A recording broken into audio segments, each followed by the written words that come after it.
Channel में आपका स्वागत है। जैसा कि आप सभी अभ्यर्थियों को मालूम है कि आज हाई कोर्ट में आप लोगों की फ़ाइनल सुनवाई थी, जिसमें देखिए कल भी सुनवाई हुई, लेकिन जजिस को कुछ चीज़ें समझ नहीं आई और उन्होंने कहा कल आप दोपहर के बाद अपना दोनों पक्ष अपना अपना पक्ष रखिए। और साथ में इसको 36वें नंबर पर लिस्टेड किया गया था सुनवाई के लिए, जो आपका दोपहर के बाद का था। और इसकी सुनवाई 8 तारीख यानी आज 8/7/2026 को रखी गई, जिसको आनंद पाठक जजिस थे उन्होंने सुना, और बीपी सिंह शर्मा। तो यहाँ पर देखिए इन दोनों जज के सामने सुनवाई हुई और 20-25 मिनट से ज़्यादा की सुनवाई चली होगी, समझ लीजिए आधा घंटा से तक चली होगी सुनवाई इसकी। और यहाँ पर दोनों जो पक्ष हैं उनके जो यानी अभ्यर्थियों के वकीलों को भी सुना गया, उन्होंने भी अपना पक्ष रखा। और साथ में जो ईएसबी है या आप यूँ कहिए कि राज्य सरकार है, तो उनके तरफ से भी उनके वकील ने भी अपने अपने पक्ष को रखा और यहाँ पर तर्क दिए, और काफ़ी जो उन्हें ठीक लगा वो उस प्रकार के तर्क भी दिए, और जजिस ने उनकी सुनवाई भी कर ली। अब साथ में क्या हुआ है कि जजिस ने जो आज का आपका जो भी आर्गुमेंट्स रहा उसको सुनने के बाद डिसीजन को हार्ड एंड रिज़र्व कर लिया है। तो देखिए यहाँ पर जो आपका फ़ाइनल फैसला आना था उसको हार्ड एंड रिज़र्व कर लिया गया है कल तक के लिए, यानी कल फिर से सुनवाई होगी आप लोगों की, यानी 9 तारीख को फिर से सुनवाई होगी और इसमें फ़ाइनल फ़ैसले को कल सुनाया जाएगा। तो देखिए जजिस ने जो केस है उसको हार्ड एंड रिज़र्व कर लिया है, यानी फ़ाइनल फ़ैसला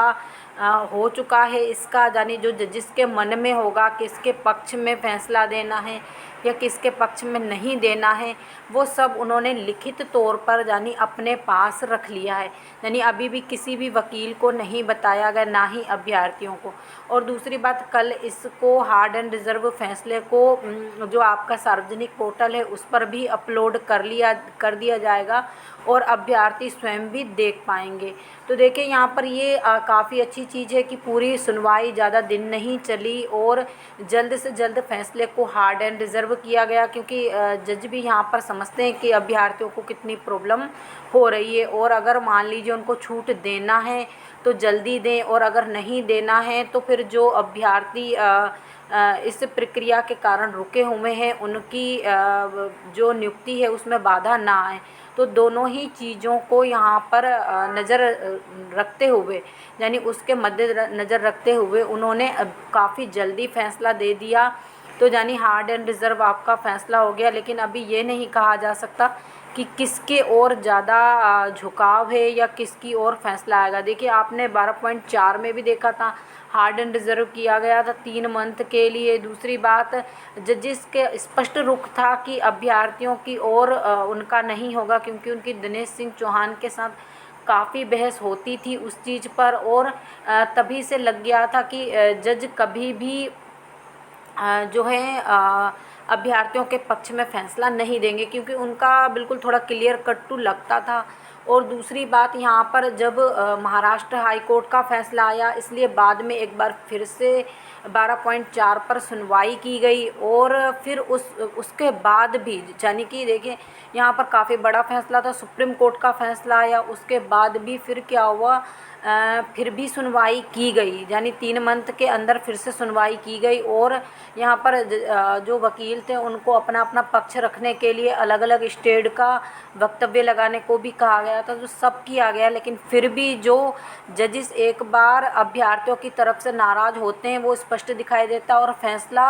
आप लोगों ने देखा होगा कि अभ्यर्थियों के विपक्ष में ही गया था। तो यहाँ भी देखिए जो भी चीज़ें हैं वो स्पष्ट तो देखिए हम कह नहीं सकते कि जज यहाँ पर देखिए अलग अलग प्रकार के जज होते हैं, अलग अलग चीज़ों और उनका मूड भी अलग अलग होता है फ़ैसला देते समय। तो देखिए यहाँ पर किसी के भी पक्ष में फ़ैसला जा सकता है, ये अभी बताना मुश्किल है, लेकिन कल आपका फ़ाइनल फ़ैसला आ जाएगा और आप इसकी एक कॉपी भी देख पाएंगे। तो इसी प्रकार की जानकारी के लिए हमारे साथ जुड़े रहिए। जो लोग हमारे चैनल पर पहली बार विजिट कर रहे हैं प्लीज़ चैनल को भी सब्सक्राइब कर लीजिए, वीडियो को अधिक से अधिक लाइक कीजिए, शेयर कीजिए। ताकि सभी अभ्यर्थियों तक जानकारी